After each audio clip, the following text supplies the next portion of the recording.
නොගයන්න සන්තාප ගීතේ ඔබ එන්න කඳුලැල්නිවා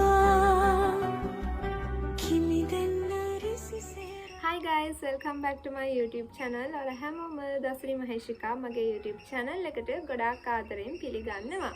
ඉතින් මාත් එක්ක එකතු වෙලා නැති ඔයාලා හැමෝටම මාත් එක්ක එකතු වෙන්න කියලා ආරාධනා කරනවා. මේ vlog එකෙන් මම අරගෙන ආවේ මම කොහොමද මාස 2කින් කිලෝ 4ක් අඩු කරේ කියලා. විශේෂයෙන්ම කියන්න ඕනේ මේකෙදි මම එක්සර්සයිස් කරේ නැහැ. ඒ වගේම මීල් ස්කිප් කරේ නැහැ. වෙනම මීල්ස් හැදුවේ නැහැ. ඒ වගේම තමයි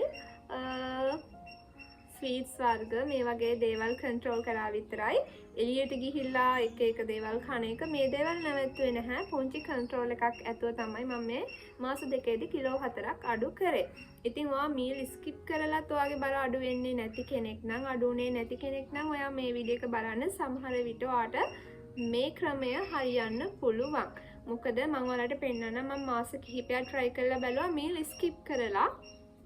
හැබැයි ඒක ඇත්තටම ප්‍රැක්ටිකල් නැහැ. මොකද අපිට දිගටම මීල්ස් මේ ස්කිප් කරන්න බෑ. ඉතින් අපිට දිගටම මීල් ස්කිප් කරලා බර අඩු කරගත්තත් ඒක කන්ටිනියු කරන්න බෑ. සහ ඒක මම කියන විදිහට මේ මම වගේ කෙනෙක්ට මං හිතන්නේ ඒක හරියයි කියලා. මොකද මම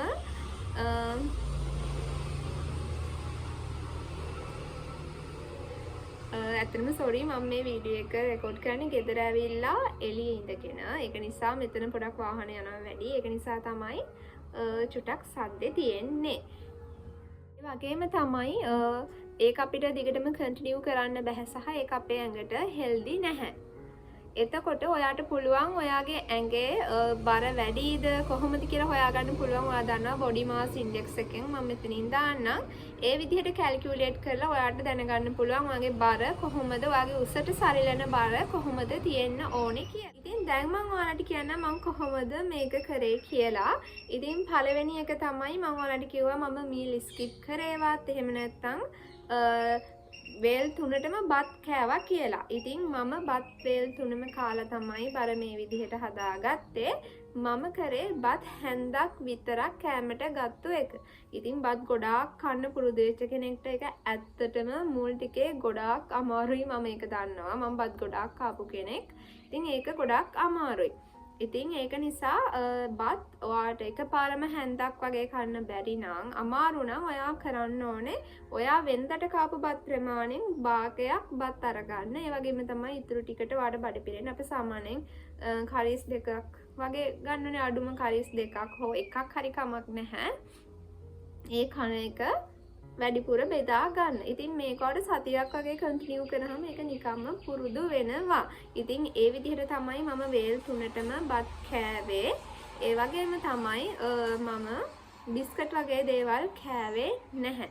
නෑ කියන්නේ සම්පූර්ණයෙන්ම නැවැත්තුවේ නැහැ. ඉඳලා හිටලා මට හිතුනොත් මම කෑවා. හැබැයි මම ඒක පුරුද්දක් වශයෙන් කන එක නැවැත්තුවා.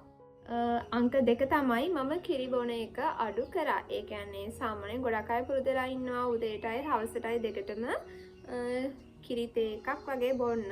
මම එහෙම බිව්වේ නැහැ. මම සාමාන්‍යයෙන් දවස් 2කට සැරයක් දවසකට සැරයක් වගේ කිරි බීපු කෙනෙක්. ඉතින් මම ඒ බොන එකත් ටිකක් නැවැත්තුවා. මම දවස් 5කට සතියකට වගේ සැරයක් තමයි කිරි බිව්වේ. මොකද මම කිරි වලට එච්චර කැමැත්තක් නැති නිසා මට ඒක නවත්ත ගන්න ලේසි වුණා. ඊළඟ දේ තමයි ඔයා මීල් ස්කිප් කරන එක නවත්තන්න. මොකද මීල් ස්කිප් කරාම වෙන්නේ අපේ ඇඟට කැම වැටෙන්නේ නැහැ. එතකොට මෙටබොලිසම් රේට් එක අඩු වෙනවා. පරිවෘත්තීය වේගය අඩු වෙලා ඒකෙන් වෙන්නේ අපි මහත් වෙන එක. ඉතින් මමත් ඒක තේරුම් ගත්තේ පස්සේ මොකද මමත් කැම්පස් එකේ ඉන්න ගමන් මීල් ස්කිප් කර හිටියා මට කෙට්ටු වෙන්න ඕනේ හින්දා. හැබැයි මම ආපහු බර කිරලා බලද්දි කාලත් නැහැ. ඒ වුණාට මගේ බර වැඩි වෙලා.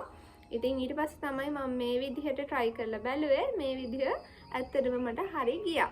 ඉතින් ඊළඟ එක තමයි ඔයා මහතයි කියන එක මහතයි කියලා හිතන එක නවත්තන්න. ඒ වගේම ඔයාට කෙට්ටු වෙන්න ඕනේ කියලා හිතන එකත් සම්පූර්ණයෙන්ම නවත්තන්න. ඔයා නිකම් මේක ඔයාගේ කියන්නේ ඔයාගේ දිනපතා ඔයා කරන පුරුද්දක් විදිහට මේ විදිහට කැම ටික ගන්න. ඒ විදිහට යනවා. නිකන් ඔයා මහත වැඩි. ඔයා කෙට්ටු වෙන්න ඕනේ. මං එහෙම කෙට්ටු වෙලා දන්නේ. වගේ නිතරම හිතන එක නවත්තන්න. මොකද අපි නිතරම මහතයි කියලා බත් චුට්ටක් කන ගමන් වුණත් හිතද්දී මම මහත් වෙයිද දන්නේ මේ ටික කාලා එහෙම හිතද්දී අපි මහත් වෙනවා වැඩි. ඒක මම හිතන්නේ එහෙම එකක් තියෙනවා. ඉතින් ඒක නිසා නෙගටිව් ඇට්‍රැක්ෂන් එකක් තියෙනවා. ඒක නිසා ඔයා ඒක හිතන්න එපා සම්පූර්ණයෙන්ම නවත්තන්න. කෙට්ටු වෙන්න ඕනේ.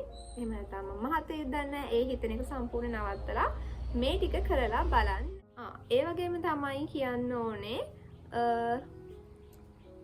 අපිට කන්ටිනියු කරන්න පුළුවන් එකක් වෙන්න ඕනි කියලා මම කලිනුත් කිව්වනේ. ඉතින් මම පාටි වලට යනවා සාමාන්‍ය මාසෙට මට අනිවාර්යයෙන්ම පාටි දෙකක් තියෙනවා අනිවාර්යයෙන්ම. ඉතින් ඒවට යනවා. ඒ වගේම තමයි සාමාන්‍ය සතියේට දෙපාරක් තුන් පාරක් වගේ එළියට යනවා ටවුන් එකට යනවා එහෙම තියෙනවා. ඉතින් එතකොට අපි කොහොමවත් එළියෙන් කෑම කනවා ස්වීට්ස් වර්ග ගන්නවා මේ වගේ තියෙනවා. ඉතින් ඒක නිසා තමයි මම ඔයාලට කියන්නේ ගෙදරදී මේ දේවල් කන්ට්‍රෝල් කරගන්න කියලා.